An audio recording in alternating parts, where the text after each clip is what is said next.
네, 뉴스큐 2부 이번엔 국회로 먼저 가보겠습니다. 내년도 예산안에 일본 수출 규제 대응 예산 규모를 1조 원 이상으로 배정하기로 한 더불어민주당과 정부가 오후에도 간담회와 당정협의회를 잇따라 열었습니다. 여당은 앞으로 이 당정청 차원의 대책위원회를 관제탑으로 운영하면서 유연하게 전략을 세우겠다는 계획입니다. 취재기자 연결해 보겠습니다. 차정윤 기자. 네, 국회입니다. 네, 우선 당정협의회 어떤 논의가 있었는지 전해주시죠. 네, 오늘 오후 국회에서는 일본 수출 규제 대응을 위한 당정청 상황 점검 및 대책위원회가 열렸습니다. 지난 4일 해당 기구가 꾸려진 후 열리는 첫 회의인데요. 위원장을 맡은 정세균 의원은 당정청 간 효율적인 역할 분담과 협력을 이끌어 필요한 인력과 재원을 적시적소에 투입하고 신속히 제도 개선을 추진하는 관제탑 역할을 하겠다고 대책위 구성 취지를 밝혔습니다. 이번 첫 회의에서 당정청이 내놓은 후속 대책은 이달 안에 소재 부품 장비 사업에 대한 1조 6천억 원 규모의 예비 타당성 조사를 면제하는 방안입니다. 민주당 조정식 정책위의장은 회의가 끝난 뒤 브리핑을 통해 현행법상 300억 원 이상의 사업은 예비 타당성 조사를 거치게 돼 있지만 긴급 상황을 적용해 곧바로 작업을 시작할 수 있게 하는 것이라고 설명했습니다. 이에 앞서 당정은 삼성과 현대차, SK와 LG 등 국내 4대 그룹의 싱크탱크 경제연구원과 함께 긴급 정책 간담회를 진행했습니다. 또 오늘 오전 민주당과 정부는 국회에서 비공개 회의를 열고 내년도 예산안 편성 방향과 관련해 논의하기도 했습니다. 민주당 윤관석 정책수석 부의장은 내년 예산은 경기 대응과 혁신 성장 뒷받침을 위해 확장적인 재정 운영 기조를 가져가기로 했다고 밝혔습니다. 그러면서 일본의 수출 규제와 관련해서는 예산을 더욱 과감히 발굴해 반영하기로 했다면서 1조 원 플러스 알파에서 알파의 규모를 더 늘릴 것이라고 설명했습니다. 다만 비공개 회의에서는 내년 예산안을 530조 원으로 늘리고 일본 관련 예산도 2조 원 이상으로 확대하자는 일부 의원의 의견도 있었던 것으로 확인됐습니다. 하지만 야당의 반발도 심상치 않아 보입니다. 자유한국당 나경원 원내대표는 기자들과 만나 자신은 정부 여당의 확대 재정 기조에 대해 부정적이라면서 상당히 잘못된 예산 편성으로 가고 있다고 생각한다고 말했습니다. 그러면서 김정재 원내대변인도 총선용 섬신성 퍼주기 예산 폭탄이라며 강도 높게 비판하기도 했습니다. 또 바른미래당 최이배 정책위의장도 정부가 일본 부품 소재 산업 관련 중장기 대응책을 마련하는 등 의미 있고 적절한 경제적 대응을 하고 있지만 근본적인 대응은 아니라고 지적했습니다. 그러면서 내일 열리는 일본 수출 규제 대응을 위한 민관정 협의회 2차 회의에서는 경제 문제만 논의하는 것이 아니라 외교적인 문제까지 함께 논의해야 한다고 강조하기도 했습니다. 지금까지 국회에서 전해드렸습니다. 네, 문재인 대통령은 의연하게 대응하겠다고 강조했습니다. 이번 사태가 남에게 흔들리지 않는 나라를 만드는 디딤돌이 될 것이다. 특히 우리 경제 기초가 세계 신용평가기관이 인정할 정도로 튼튼하다면서 시장을 불안하게 만드는 가짜뉴스를 경계해야 한다고 지적했습니다. 김도원 기자입니다. 천천히 동하고 바다가 끓는다. 대한이 살았다. 대한이 살았다. 유관순 열사가 감옥에서 불렀던 노래가 청와대 영빈관에서 울려 퍼졌습니다. 3.1운동으로 옥고를 치른 고 신명철 지사가 유관순 열사와 함께 외쳤던 노래가 아들을 통해 소개됐습니다. 광복절을 앞두고 문재인 대통령은 독립유공자와 후손들을 초청해 오찬을 함께하며 우리 자부심의 원천이라고 존경의 뜻을 밝혔습니다. Mon père est resté profondément patriote tout au long de sa vie. Il a toujours apporté son soutien à son pays, même avec des moyens modestes.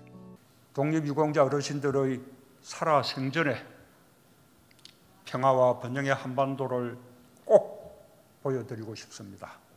문 대통령은 우리는 미래지향적 관계를 맺으며 일본이 잘못된 역사를 깊이 성찰하길 바랐지만 오히려 경제 보복에 나섰다고 비판했습니다. 그러면서 100년 전 기미 독립선언서를 인용해 우리 국민은 여전히 의연하고 성숙한 대응을 하고 있다고 평가했습니다. 우리에게 역사를 성찰하는 힘이 있는 한 오늘의 어려움은 우리가 남에게 휘둘리지 않는 나라로 발전해가는 디딤돌이 될 것이라고 확신합니다. 문 대통령은 이에 앞서 국무회의를 주재하고 부품 소재 산업 경쟁력 강화 등 수출 규제 대응과 경기 활성화 대책을 주문했습니다. 여건이 녹록하진 않지만 근본적인 성장세와 재정 건전성 등 경제의 기초 체력은 튼튼하다는 점도 강조했습니다.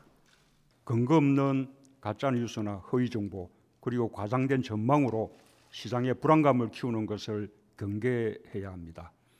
올바른 진단이 아닐 뿐만 아니라 오히려 우리 경제에 해를 끼치는 일입니다.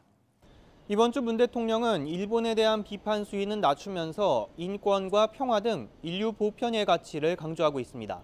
하지만 청와대는 정부의 대응 기조가 바뀐 건 아니라고 선을 그었습니다. YTN 김도훈입니다.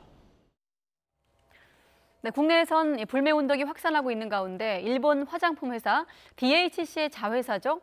극우 성향의 DHC-TV가 연일 혐한 방송을 내보내고 있습니다. 어제는 집권 여당인 자민당 의원이 출연을 해서 독도와 관련된 망언을 하기도 했습니다. 박철원 기자의 보도입니다. 일본의 화장품 회사인 DHC가 만든 극우 방송 DHC-TV가 연일 한국 때리기에 몰두하고 있습니다.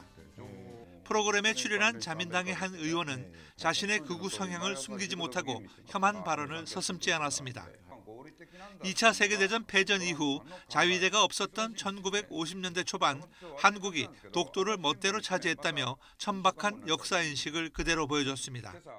1951年から韓国は竹島を勝手に自分のものにすると、じゃあ竹島を取り返しに行くために韓国と争ったかというと全然争ってないですよね。口で言うだけですよね。 그러면서 지금까지 일본은 단 한 번도 한국의 시비를 건 적이 없다고 강변했습니다. 今に至るまで、いわゆる慰安婦のことであれ、あるいは大暴行のことであれ、レーダー照射であれ、日本側から何か争いを仕掛けたって事実は一度もないので。 삼권 분립에 따라 사법부의 강제징용 판결에 관여할 수 없다는 한국 정부의 입장에 대해서도 대놓고 조롱했습니다. 日韓請求権協定でもう決着している問題を裁判所がこう言ってるからということで、普段全然司法の独立性が感じられない韓国なのに突然司法が独立してるんだと。 화이트리스트 제외 발표를 막기 위해 한국이 거액의 돈을 들여 로비스트를 고용한 뒤 미국 정부의 중재 로비를 했다는 터무니없는 말도 했습니다. 韓国は例によってお金も使ってロビストに多額のお金もいつも通り渡した上でアメリカ政府に対してものすごく激しい工作活動をやってて 전직 언론인으로 일국의 국회의원이니가 역사를 왜곡하는 데 그치지 않고 앞장서 혐한을 부추기고 있습니다. 연일 혐한 방송이 이어지면서 모 회사 격인 DHC 화장품에 대한 국내 불매 운동은 더욱 거세질 전망입니다. YTN 박철원입니다. 자, 이렇게 무리를 빚고 있는 일본 화장품 기업 DHC 한국법인이 사과문을 내고 본사 측에 방송 중단을 요청하겠다고 밝혔습니다. DHC 코리아는 오늘 오후 홈페이지와 페이스북 등에 김무전 DHC 코리아 대표 명의의 사과문을 올리고 DHC 텔레비전 관련 문제로 무리를 일으킨 점에 대해 깊이 사과한다고 밝혔습니다. 특히 해당 방송 내용은 DHC 코리아와 무관하게 본사의 자회사가 운영하는 채널로 출연진의 모든 발언에 대해서 DHC 코리아는 동의하지 않는다고 밝혔습니다. 또 앞으로 한국과 한국인을 비하하는 방송을 중단해 줄 것을 지속적으로 요청하겠다고 밝혔습니다. 이 관계자는 사과문을 내는 것과 관련해 본사 측과 의견이 조율되지 않아 DHC 코리아 명의로 낸 것이고 본사의 입장은 아니라고 밝혔습니다. 2020년 도쿄 하계올림픽을 1년 앞두고 시민단체들이 방사능 오염 문제를 제대로 해결하지 않는 일본 정부에 대해서 강한 우려를 나타내기도 했습니다.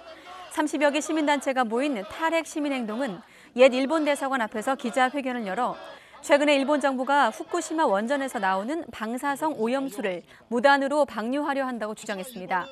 또 후쿠시마산 식자재를 올림픽 선수촌에 공급하겠다는 일본 정부의 계획에 대해서도 아베 정권이 올림픽을 정치적 홍보의 장으로 악용하고 있다고 비판했습니다.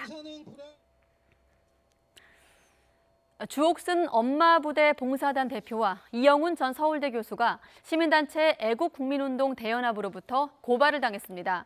주 대표는 지난 8일 기자회견에서 우리나라가 1965년 한일협정을 어겼다며 강제징용 대법원 판결은 문재인 정부가 배상해야 한다고 주장했습니다. 이 전 교수 역시 지난 6일 한 유튜브 채널에 출연해 자신이 독립유공자 차리석 선생의 외증손자라고 주장한 혐의로 고발을 당했습니다.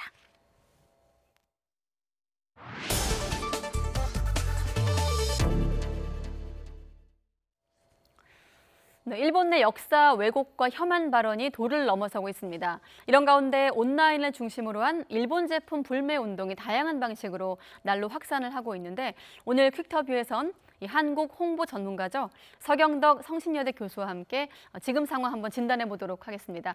교수님 안녕하십니까? 예, 안녕하세요. 서경덕입니다. 반갑습니다. 네, 지금도 어떤 강연 직후라고 들었는데 최근에 좀 어떤 질문을 가장 많이 받으세요? 이 불매운동에 관련된 질문을 가장 많이 받는 상황이고요. 네. 어떻게 보면 예전의 불매운동과 지금의 불매운동은 많은 차이점이 있습니다. 네. 그중에 가장 큰 차이점이라고 한다면 예전에는 몇몇 시민단체가 주도하에 동참하는 쪽으로 많은 유도를 했던 게 사실인데요. 네. 지금은 네티즌들, 개개인들이 자발적으로 참여한다는 게 가장 큰 차이점이라는 생각이 듭니다. 예를 들어서요, 예? 자신이 직접 실생활에서 바로 참여할 수 있는, 그러니까 자신이 쓰던 펜이 일본 제품이었다면 국산으로 바꿔서 그런 것들을 SNS에서 서로 공유해가면서 사람들에게 널리 전파하는 식으로요. 네. 그런 식으로 많이 바뀌게 된 게 사실입니다. 과거에는 좀 단체 위주로 움직이던 것이 지금은 좀 풀뿌리라고 해야 될까요? 좀 네티즌이나 시민들이 직접 자발적으로 움직이고 있다 이렇게 말씀을 하셨는데 이렇게 되면 우리 서 교수님이 좀 하실 일이 줄어드는 건 아닌가 이런 생각도 드는데 아닙니다. 네, 이런 자발적인 움직임 어떻게 평가하십니까? 굉장히 의미 있다는 생각이 들고요. 특히 더 큰 변화 중에 하나는 예전에는 어떤 이런 불매운동이 국내 위주로 진행이 됐다면요. 네. 요즘은 해외에 계신 재외동포와 그다음에 우리 유학생들의 참여가 굉장히 적극적입니다.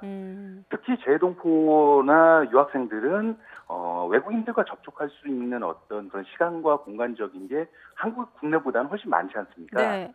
그러다 보니까 그들에게 외국인들에게 바로 강제징용이라든지 이런 일본과 한국에 관련된 그런 외신에 소개된 어떤 내용들도 함께 외국인들에게 알려줄 수 있는 좋은 계획도 만들고 있고요. 그러면서 동시에 자발적으로 그들도 일본 불매운동에 동참한다고 해서 저희 SNS로 많은 제보를 해주고 있는 상황입니다. 그렇군요. 그럼 재외동포 또 유학생의 역할이 중요하다고 하셨는데 좀 구체적으로 어떤 역할을 좀 할 수 있는 겁니까? 가장 중요한 역할들 중에 하나는요. 네. 지금 저희 SNS 팔로워 분들 같은 경우 각 나라 각 도시에 굉장히 많은 분들이 지금 살고 계시는데요. 예. 특히 이제 한일 관계에 관련된 지금의 현 상황을 그 나라 그 도시의 대표 유력지들 있지 않습니까? 네. 그런 어떤 기사들을 정확하게 파악을 해서 함께 공유를 해나간다는 거죠. 그래서 이런 상황들을 단지 우리 국내 한일 관계를 넘어서 이제는 좀 더 외신에서는 어떻게 바라보고 있는지 이제는 좀 더 넓은 의미에서 우리가 좀 바라볼 수 있는 시선을 함께 공유할 수 있는 방법이 있는 거고요. 그러면서 동시에 그들이 이제 강제징용이라는 단어 자체가 바로 이 외신의 이 단어 자체가 많이 노출이 되기 때문에요. 네. 그런 것들을 외국인들에게 직접 알릴 수 있는 일본 아베 정권의 역사 왜곡을 알릴 수 있는 굉장히 좋은 기회로 삼고 있다는 게 가장 중요한 특징 중에 하나입니다. 어떻게 보면 민간 외교 역할을 좀 할 수 있다, 이런 기대를 할 수 있다 이런 말씀이신 것 같고 특히나 이제 최근에 SNS를 보니까 서 교수님께서 일본의 아파 호텔을 지목하셨거든요. 아마 일본 여행 가신 분들은 아는 분들도 계실 것 같은데 이 호텔의 경영진이 문제인 건가요? 맞습니다. 최고 경영자가 우익 성향으로 굉장히 저명한 사람이죠. 쉽게 예를 들어서 말씀드리면요. 네. 일본군 위안부를 부정한다든지 아니면 난징 대학살을 부정하는 그런 글을 써가지고요. 책을 발행하게 됩니다. 그래서 그 책을 자신이 그냥 내는 것만이 아니라 각 객실에 비치를 해놓고 사람들이 읽어볼 수 있도록 오픈을 해놓는다는 거죠. 그리고 그것도 모자라서 제일 먼저 체크인을 할 수 있는 그 카운터에는 그 책들을 비치해놓고 판매까지 합니다. 특히 온라인상으로도 판매를 통해서 네. 많은 사람들에게 역사 왜곡을 하고 있는 극우 기업이라고 알고 계시면 좋겠습니다. 극우 기업이다. 뭐 지금 말씀하신 이 호텔의 경우도 그렇고 일본 내에서 이렇게 자발적인 극우 세력이 많다고 볼 수 있는데 혹시 일본 극우들의 좀 특징을 규정하실 수 있을까요? 예, 이런 일본 극우들의 특징 중에 하나는요. 네. 이번에 DHC 텔레비전을 통해서 우리가 봤던 것처럼요. 네. 한국말로 얘기하면 관종들입니다. 이들의 어떤 그 존재 자체를 네. 관심을 받기 위해서 그런 혐한 발언을 한다든지 어떤 그런 좀 비하한다는 행동을 한다든지 그들의 존재 자체가 부정받지 않기 위해서 그런 많은 노력들을 하고 있다는 겁니다. 그래서 이들에게 때로는 우리가 무시할 수 있는 부분도 한 가지 그들의 어떤 우익 활동을 네. 방어할 수 있는 좋은 방법 중에 하나라고 저는 판단하고 있습니다. 그럼 추가적으로 지금 뭐 인터넷에서 주로 쓰는 말인데 관심종자를 줄여서 이제 관종 이렇게 표현을 하는데 이런 극우 세력들이 존재를 부정당하지 않기 위해서 이렇게 관종이 되려는 배경은 어디에 있습니까? 그런 배경에 있어서는 지금 DHC의 텔레비를 봐서도 우리가 알 수 있는 부분인데요. 왜냐하면 며칠 전부터 굉장히 큰 논란이 되지 않았습니까? 예. 근데도 어떤 사과 방송 한 번 없이 독도에 관련된 망언을 또 하기 시작하고요. 그다음에 또 왜 자신들이 국내 언론에서 나오는데 모자이크 처리를 했느냐. 그런 방송을 또 내보내기도 했다라는 겁니다. 그러면서 자신들은 계속적으로 관심을 받고 있다라고 착각하고 있다라는 거죠. 그렇기 때문에 제가 방금 말씀드렸던 것처럼 이제는 이 DHC가 어떤 기업인지, 일본의 어떤 기업인지 우리 스스로가 그들의 방송을 통해서 정확히 알았기 때문에 이제는 불매운동을 넘어서 퇴출운동으로 갈 수 있는 그런 방법이 그들에게 큰 메시지를 전달해 줄 수 있을 거라고 생각합니다. 네, 최근에 그 서 교수님께서 SNS에 올린 내용이기도 한데, 자, 우길기 어떤 그를 그렸던 어떤 식당에 대한 제보를 해외에서 직접 받으셨다고 해서 저희가 뉴스큐 시간에 소개를 한 적도 있었는데 그렇게 좀 이색적인 제보들도 많이 받고 있다고 들었습니다. 실제로 좀 교수님께서 받았던 제보라고 해야 될까요? 이런 불매운동 관련한 아이디어들 어떤 것들이 좀 있는지 소개해 주시죠. 굉장히 재미난 아이디어들을 많이 받을 수 있었고요. 이번 불매운동의 또 다른 특징 중에 하나가 이제 유머와 풍자도 함께 곁들인다라는 거죠. 굉장히 네티즌들이 재미있게 진행하고 있습니다. 예를 들어서 옛날에는 일본 맥주를 다 마시지 말자. 어떻게 그러면 이렇게 뭉뚱그려서 문구를 썼다면 요즘은 일본 맥주 한 잔에 100만 원. 말 그대로 뭐 팔지도 않겠다는 거고 먹지도 풍자가 않겠다는 있다는 얘기입니다. 말씀이시군요. 풍자가 있다. 맞습니다. 그리고 지금 이 네티즌사에서 가장 많이 돌고 있는 어떻게 보면 이번 불매운동의 가장 큰 어록이라고 할 수 있죠. 바로 독립운동은 하지 못했어도 불매운동엔 참여한다. 어떤 이런 이 문구를 굉장히 해학적으로도 만들어서요. 많은 사람들이 동참할 수 있도록 특히 SNS가 요즘엔 대세 아닙니까? 서로의 사진을 공유해가면서 서로가 칭찬을 하면서 그러면서 함께 동참할 수 있는 기회를 더 많이 가질 수 있게 됐던 것 같습니다. 네, 그렇군요. 아무튼 당분간 이 우리 국민들의 불매 운동은 민간 차원에서 좀 계속될 것으로 보이는데 좀 동력을 잃지 않기 위해서 전문가로서 조언을 한다면 어떤 말씀이 있는지 좀 전해주시죠. 가장 중요한 건 이성적이고 우리가 지혜롭게 진행을 해야 된다는 거죠. 우리가 조금 감정적으로 치우치다 보면 좀 더 폭력적으로 갈 수도 있고요. 어떻게 그렇게 되다 보면 순수한 이런 네티즌들의 이 불매운동의 어떤 이 의도가 퇴색될 수가 있습니다. 그렇기 때문에 우리가 좀 더 지혜롭게 할 수 있는 그런 방법들을 계속해서 개발해나가는 것이 중요하다고 봅니다. 혹시 서 교수님께서 좀 가까운 시간 안에 좀 계획하고 계신 뭐 불매운동이라고 해야 될까요? 관련 좀 캠페인 같은 게 있으면 좀 소개해 주시죠. 뭐 이제는 광복절도 다가왔고요. 그리고 우리가 좀 더 이런 광복절을 통해서 제가 방금 전에도 강조해서 말씀드렸지만 이런 강제운동, 강제 노동에 관련된 부분의 대부분의 판결에 불구에서 일어났던 수출 규제 문제가 이런 불매운동은 커지지 않았습니까? 이런 부분에 관련돼서 우리 좀 젊은 층들이 좀 더 우리의 어떤 역사를 더 잘할 수 있는 그런 캠페인을 광복절 주간에 더 펼쳐나가도록 노력하겠습니다. 네, 알겠습니다. 한국 홍보 전문가이신 서경덕 교수님과 인터뷰해봤는데 앞으로도 누리꾼들과의 어떤 협업, 콜라보라고 해야 될까요? 기대하도록 하겠습니다. 예, 감사합니다. 네.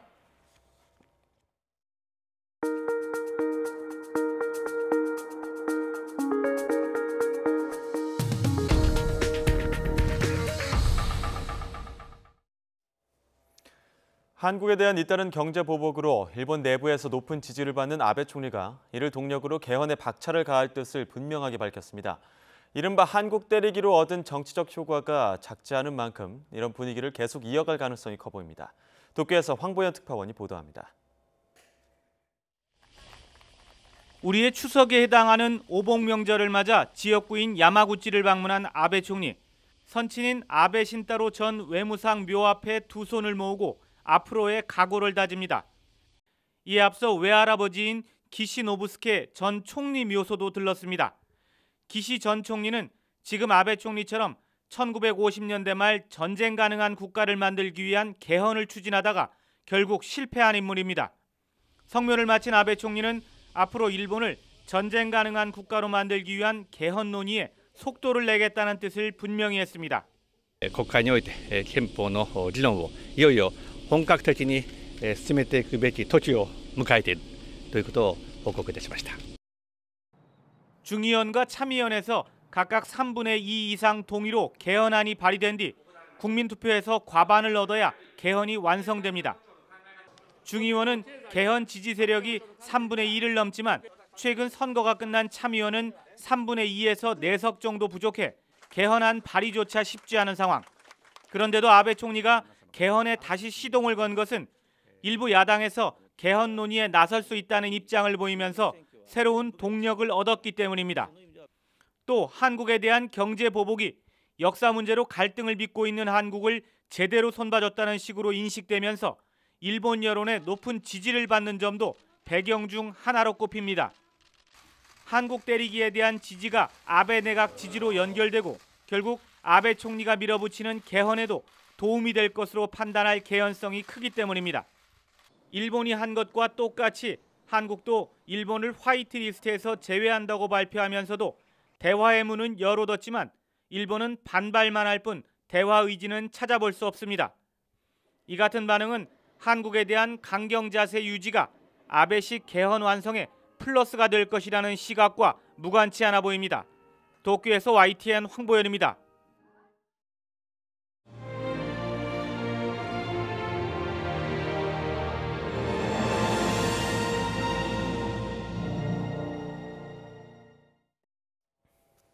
식민지 조선의 어린이들이 군수공장뿐 아니라 심지어 전쟁터에까지 동원된 사실은 일본이 만든 사료에도 나타납니다. 일본은 강제 동원이 불법 행위는 아니었다고 주장하고 있지만 당시에도 어린이를 동원하는 건 불법이었습니다. 보도에 이정미 기자입니다.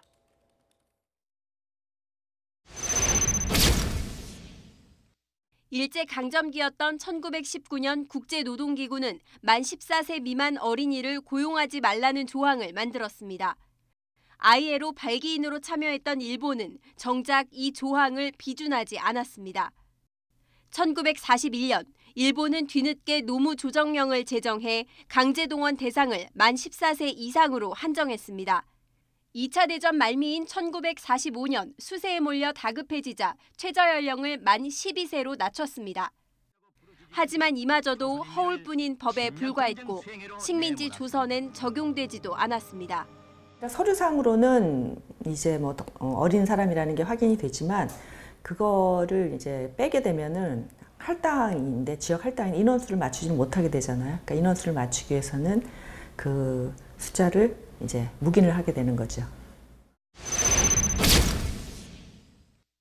어린이는 전쟁터에도 동원됐습니다. 당시 해군 군속 명부를 보면 만 14세 미만은 100명 넘게 등장합니다.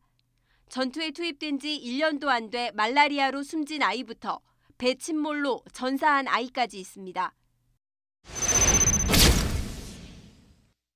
동원된 조선인들의 경우 자발적으로 참여했고 임금도 일본인과 차별 없이 동등하게 줬다고 일본 정부와 국내 일부 연구진은 주장합니다.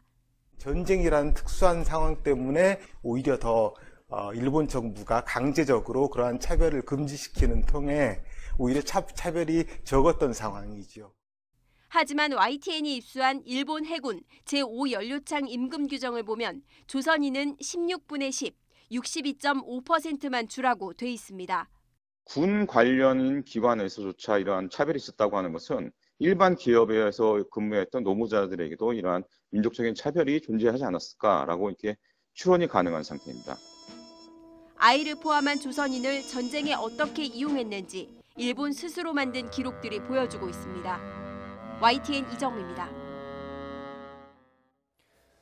우리가 흔히 쓰는 말 중에도 일제 잔재가 서려 있어 가끔 놀라는 일이 있는데요. 우리 땅 이름을 멋대로 바꾼 창지 개명도 있었습니다. 더 이유였던 건 전통 문화가 잘 보존된 인사동부터 인천의 송도까지 모두 일제가 지은 이름이었습니다. 김다연 기자가 보도합니다. 전통 문화의 거리로 유명한 인사동. 그런데 정작 인사동은 일본이 제멋대로 붙여준 합성 지명입니다. 부근에 큰 절이 있어 절골이나 대사동이라고 불렸지만 지난 1914년 일본이 행정구역을 개편하며 근처 지명인 관인방의 인자와 대사동의 사자를 합쳐 이름을 바꿨습니다. 아 진짜요? 저는 모르고 있었어요. 아니 진짜요? 말도 안 된다. 아유. 일제는 민족 말살 정책의 목적으로 창씨 개명을 실시했습니다. 또 식민 통치의 편의를 위해 행정구역을 통폐합해 일본식 지명을 갖다 붙이는 창지 개명도 진행했습니다. 넓은 들이란 뜻의 너덜이라고 불렸던 곳은 관수동으로, 탑이 있는 동네라는 의미를 지닌 탑골은 낙원동으로, 잣나무가 있었던 잣골은 동숭동으로 바뀌는 등 수도 서울은 일제 창지 개명의 주 희생양이었습니다. 일본 지배를 노골화한 지명도 있습니다. 제가 나와 있는 이곳 인천 송도가 대표적인데요. 일본 군함 이름을 그대로 붙인 겁니다. 송도의 일본식 발음은 마츠시마. 청일전쟁과 러일전쟁에 참전했던 일본 군함의 이름입니다. 놀랍고 좀 어떻게 생각하면 불쾌하기도 하고 그래요. 생각보다 일본 잔재가 주위에 아직 남아있는 게 많은 것 같아서 이런 식민 지배의 흔적은 곳곳에 남아 있습니다. 우리나라 지명의 절반 정도가 일본 마음대로 바꾼 것으로 추정되지만 국민 혼선을 이유로 알면서도 고치지 않는 실정입니다. 전국적으로 보면 한 50% 정도가 일본식 이름으로 바뀌었어요. 서울만 하더라도 한 32% 정도가. 74년 전에 나라는 빛을 찾았지만 우리 민족의 얼은 아직도 저만치에 있습니다. YTN 김다연입니다.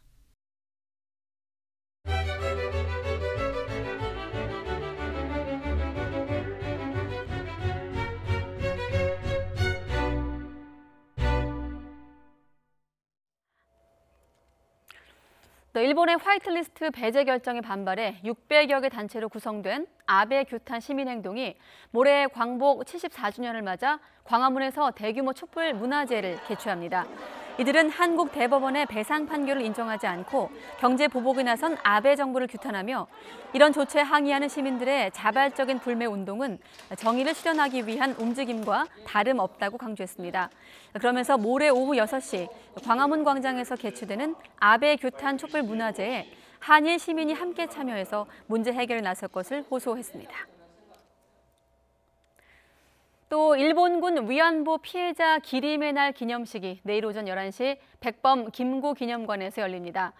지난해에 이어서 올해 두 번째로 열릴 이번 행사는 위안부 피해자 할머니를 다룬 영화 애움길의 이승연 감독이 사회를 맡았고 유족이 어머니에게 드리는 편지를 낭독할 예정입니다. 8월 14일은 지난 1991년 일본군 위안부 피해자 고 김학순 할머니가 위안부 피해 사실을 처음으로 공개 증언한 날로 2012년 12월 이날을 세계 위안부의 날로 정한 뒤 매년 다양한 활동들이 펼쳐지고 있습니다. 일본과 거래하는 우리 중소기업의 절반은 일본의 화이트리스트 배제 조치에 무방비 상태인 것으로 나타났습니다. 정부는 소재와 부품, 장비의 국산화를 위해서 대기업과 중소기업이 협력할 수 있도록 길을 트는 데 발벗고 나섰습니다. 최하영 기자의 보도입니다. 우리나라를 화이트 리스트에서 제외하는 일본의 조치는 오는 28일부터 시행됩니다. 불과 보름 정도가 남았습니다. 실제 시행에 들어가면 일본 정부로부터 자율준수 프로그램, ICP 인증을 받은 기업과 거래하는 대기업보단 그렇지 못한 중소기업에 타격이 예상됩니다. 우리 중소기업이 일본에서 제품을 수입하는 비중은 평균 65%로 꽤 높은 편입니다. 하지만 중소기업의 절반가량은 일본 정부의 화이트리스트 배제 조치에 여전히 무방비 상태인 것으로 조사됐습니다. 특히 중소기업 10곳 가운데 6곳은 반년 안에 영향을 받을 것으로 예상했습니다. 또 실제로 이제 중소기업들이 내가 거기에 해당이 되는지 부분도 아직은 불분명할 겁니다. 그러다 보니까 준비를 해야 되겠다 또는 어떻게 해야 되겠다는 생각을 아직은 하지 못했을 것 같고요. 여기에 우리 중소기업이 기술 경쟁력을 확보하고 있어도 대기업이 쓰지 않는 구조도 어려움을 더하고 있습니다. 사실 어려웠던 점은 국내 대기업들이 국산화가 돼 있는 소재 부품을 잘 사용하지 않고 일본 제품을 더 신뢰하는 경향이 있고 규모의 경제 갖추면서 원가 절감하는 부분이 상당히 어려움을 많이 겪고 있습니다.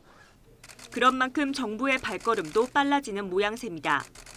당장 이번 사태를 계기로 소재와 부품, 장비 산업의 자립화를 위한 체질 개선에 나서고 있습니다. 대기업이 필요로 하는 품목을 제한을 하면 국내 중소기업이 개발 생산을 하고 또 대기업이 구매하는 협력 체계를 구축해야 된다라고 생각합니다. 일본의 수출 규제로 촉발된 위기를 과연 기회로 바꿀 수 있을지. 그 해법 가운데 하나가 중소기업의 피해를 최소화하고 강소기업으로 탈바꿈하도록 모든 정책적 지원을 아끼지 말아야 한다는 목소리가 더욱 커지고 있습니다. YTN 최아영입니다. 법무부 장관 지명 이후 SNS 활동을 자제하는 등 말을 아끼던 조국 후보자가 오늘 출근길에서 간략한 입장을 밝혔는데요. 특히 산호뱅 사건 연루 논란에 대해 할 말은 많지만 청문회에서 충분히 답하겠다고 말했습니다. 권남기 기자의 보도입니다. 조국 법무부 장관 후보자가 인사청문회 준비사무실로 출근합니다. 야당의 비판이 집중된 남한 사회주의 노동자 동맹 산호맹 사건에 대해서 할 말은 많다면서도 즉답을 피했습니다. 할 말은 많습니다만은 인사청문회 때 충분히 답드리도록 하겠습니다. 앞서 황교안 자유한국당 대표 등은 산호맹 사건에 연루돼 국가보안법 위반 혐의로 실형을 선고받은 조 후보자의 과거를 거론하며 법무부 장관 자격이 없다고 공세를 폈습니다. 국가 전복을 꿈꿨던 사람이 법무부 장관 될 수 있습니까? 조 후보자는 앞으로 있을 인사청문회에서 수감 당시 엠네스티 양심수로 선정된 것과 이후 고문 사실 등이 드러나 사건 관계자들이 사면 복권됐다는 점 등을 강조할 것으로 보입니다. 조 후보자는 이 밖에도 현 정부의 검찰개혁 방향과는 다르게 검찰이 수사 지휘권과 종결권을 유지해야 한다는 과거 자신의 논문에 대해선 시대의 변화 등을 이유로 들었습니다. 2005년 제가 개인적으로 쓴 논문입니다. 그리고 그 시대적 상황이 바뀌기도 했습니다. 조 후보자는 법무부 장관 지명 이후 페이스북 등 SNS 활동을 자제하는 것에 대해선 국회에서 말하는 것이 기본 도리라며 불필요하게 야당을 자극하지 않겠다는 뜻을 내비쳤습니다. YTN 권남기입니다. 정부는 오늘 국무회의를 열고 지난 설 연휴 근무 중 순직한 윤한덕 전 중앙응급의료센터장을 국가유공자로 의결했습니다. 윤 센터장은 응급의료 체계의 기틀을 마련하는 데 헌신적으로 이바지한 뚜렷한 공적이 있어 오늘 국무회의에서 국가사회발전 특별공로 순직자로 의결했다고 한정우 청와대 부대변인이 밝혔습니다. 특별공로 순직자 지정은 지난 1983년 대통령 미얀마 공식 방문 중 테러로 숨진 외교사절 수행원 이후 이번이 두 번째입니다. 서울 등 내륙 곳곳에 다시 폭염경보가 내려지는 등 막바지 찜통 더위가 맹위를 떨치고 있습니다. 북상하는 10호 태풍 크로사는 광복절에 일본을 강타할 것으로 보입니다. 정혜윤 기자의 보도입니다. 잠시 주춤하는가 싶던 가마솥 더위가 다시 기승을 부리고 있습니다. 경북 의성 기온이 체온보다 높은 37도 가까이 치솟았고 서울도 35도를 넘었습니다. 동해안을 제외한 전국에 폭염특보가 발령됐습니다. 특히 서울과 경기도, 영서, 충청과 전남, 경북은 폭염경보로 강화됐습니다. 막바지 무더위는 광복절인 목요일 전국에 비가 내리면서 주춤하겠고 주말부터는 열대야가 사라지며 한풀 꺾일 것으로 보입니다. 중형급의 강한 태풍으로 발달한 10호 태풍 크로사는 일본을 향해 북상하고 있습니다. 일본 규슈를 스치듯 움직인 뒤 광복절에 혼슈에 상륙할 것으로 보여 큰 피해를 줄 것으로 전망됩니다. 태풍은 일본 내륙을 남북으로 관통한 뒤 광복절인 목요일 오후부터 동해로 진출하겠습니다. 예상 진로대로 움직인다면 우리나라는 울릉도 독도가 태풍의 직접 영향권에, 동해안은 간접 영향권에 들 것으로 보입니다. 태풍 크로사가 가까워지면서 동풍이 불어들기 때문에 오후에는 동해안에 비가 시작되고 밤에 경상도로 확대되겠습니다. 기상청은 이 지역에 강풍과 함께 많은 비가 내리고 해안가에서는 해일 피해도 우려된다며 경계를 당부했습니다. YTN 정혜윤입니다. 정부가 분양가 상한제 확대 방안을 발표했지만 구체적 시행 대상과 시기에 대해선 여지를 남겼죠. 상한제가 적용되는지 여부가 불확실한 재건축 단지들은 고민에 빠졌습니다. 이런 가운데 기존 부동산 시장은 지역별로 희비가 엇갈리는 모습입니다. 이하린 기자가 현장을 취재했습니다. 전체 12,000여 가구, 일반 분양 물량만 4,700여 가구인 서울의 초대형 재건축 단지입니다. 민간 택지에도 분양가 상한제를 확대하는 방안이 발표된 뒤 조합은 충격에 빠졌습니다. 조합원들의 부담이 크게 늘어날 수 있기 때문입니다. 다만 정부가 관련 시행령을 오는 10월에 공포하겠다고 하면서도 구체적인 적용 대상과 시기는 시장 상황을 종합적으로 고려해 주거정책심의위원회에서 결정하겠다고 밝히면서 섣불리 대응하기보단 추이를 지켜본다는 입장입니다. 후분양을 결정했던 이 단지는 조만간 총회를 열고 선분양 전환 여부를 결정하기로 했습니다. 8월 24일 날 임시총회를 할 계획으로 있습니다. 그때 부의된 안건 중에 선분양, 후분양에 관련돼서 조합원들의 의견을 개진하는 절차도 상정되어 있습니다. 이처럼 재건축 단지들의 셈법이 복잡해진 가운데 기존 주택 시장은 지역별로 희비가 엇갈리고 있습니다. 입주한 지 30년이 넘는 곳에 대해선 관망세가 짙어졌지만 입주 10년 이내의 신축과 준신축 아파트의 매수세는 꾸준합니다. 최근 동일 면적 기준 신고가 경신 사례가 속속 나오고 있고 준공 2년 내 아파트 가운데는 매매가가 분양가의 2배 가까이 뛴 사례를 어렵지 않게 찾을 수 있습니다. 재개발 지역 같은 경우는 사업성에 대한 어떤 불확실성이 커지고 있기 때문에 매수 문의가 많이 줄어들고 있었고요. 그다음에 그 대신에 이제 새로이 신축한 아파트 위주로 거래가 좀 활발해가지고 전 고점에 이르게 매매가 되고 있습니다. 부동산 시장이 한 가지 정책 변수로 좌지우지되는 건 아닙니다. 낮은 금리와 풍부한 부동자금 그리고 불안한 금융시장 등과 맞물려 정부가 극약 처방으로 내놓은 분양가 상한제 카드가 앞으로 집값 향방에 어떠한 영향을 줄지 주목됩니다. YTN 이하린입니다. 지난달 금융권 가계대출이 6조 원 넘게 증가한 것으로 나타났습니다. 한국은행과 금융위원회, 금융감독원 자료를 보면 지난달 금융권의 가계대출 증가폭은 6조 2천억 원으로 한 달 전보다 1조 1천억 원 확대됐습니다. 특히 은행권의 가계대출은 5조 8천억 원 늘어 지난해 11월 이후 8개월 만에 가장 큰 증가폭을 기록했습니다. 쌍둥이를 임신했다고 속여 신혼부부 특별공급 아파트 청약에 당첨되는 등 부정청약이 의심되는 사례 70여 건이 적발됐습니다. 국토교통부는 지난 2017년부터 2년 동안 분양된 전국 280여 개 아파트 단지의 신혼부부 다자녀 특공 당첨자 3천여 명을 점검한 결과 70여 건의 부정청약 의심 사례를 확인해 수사 의뢰했다고 밝혔습니다. 수사 결과 부정청약 사실이 확인되면 3년 이하의 징역이나 3천만 원 이하의 벌금을 물고 적발일로부터 최장 10년 동안 청약을 신청할 수 없습니다. 자유를 찾아 대한민국 품에 안겼던 탈북 여성이 6살 난 아들과 새방에서 숨진 채 발견됐습니다. 굶어 숨진 것으로 추정되는데 냉장고에서 발견된 먹을거리는 고춧가루뿐이었습니다. 이형원 기자가 보도합니다. 서울 관악구 임대 아파트에서 40대 여성과 6살 배기 아들이 숨진 채 발견됐습니다. 10년 전 국내에 들어온 탈북민 42살 한모 씨로 지난해 이곳으로 옮긴 뒤 외부와 단절된 채 지낸 것으로 알려졌습니다. 그렇게만 알고 있어요. 요금 미납으로 수도가 끊겼는데도 연락이 없는 것을 수상하게 여긴 관리인이 신고했는데 이미 숨진 지 2달 남짓 지난 상태였습니다. 경찰 조사 결과 극단적 선택이나 타살 혐의점이 없는 데다 냉장고에선 고춧가루를 빼곤 먹을거리가 발견되지 않아 굶어서 숨진 것으로 추정됩니다. 자살을 추정한 이유는 그 집안에 먹을 게 하나도 없었어. 냉장고고 뭐 이렇게 쿠션에 그때 발견됐을 때 집에 먹을 게 하나도 없어서.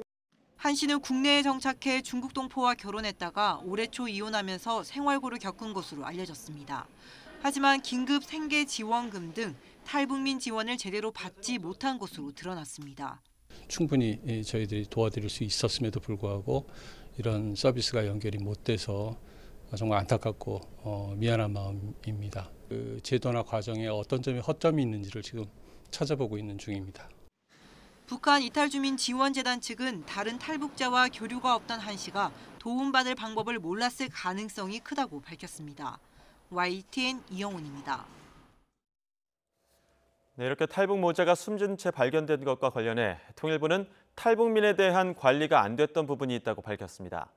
통일부 당국자는 오늘 기자들과 만나 숨진 탈북 여성이 지난해 10월 관악구로 이사한 이후에 거주지 신변보호 담당관이 전화 연락을 취했지만 이루어지지 않았다며 이같이 밝혔습니다.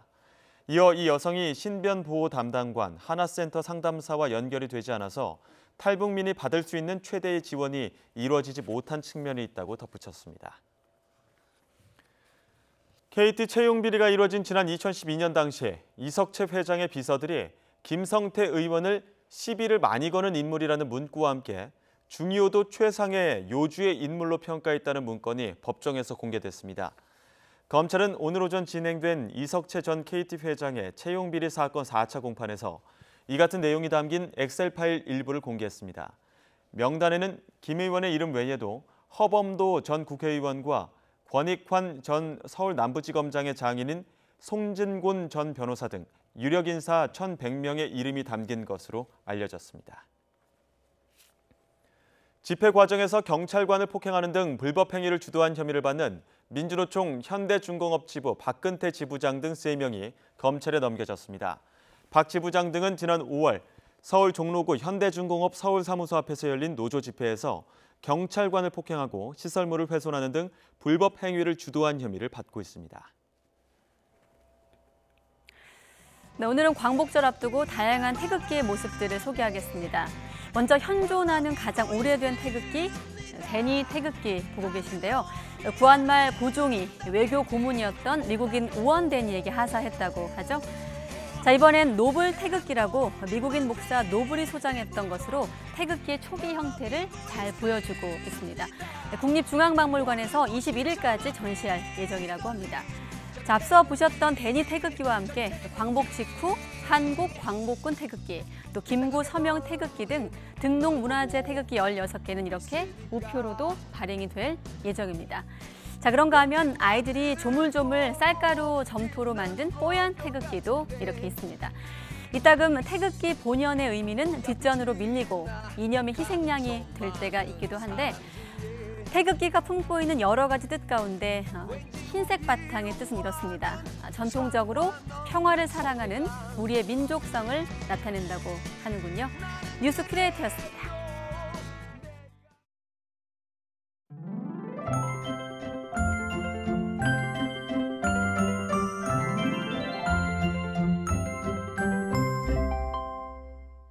서울에 다시 폭염 경보가 내려진 가운데 오늘 서울의 한낮 기온은 35.3도까지 올랐습니다.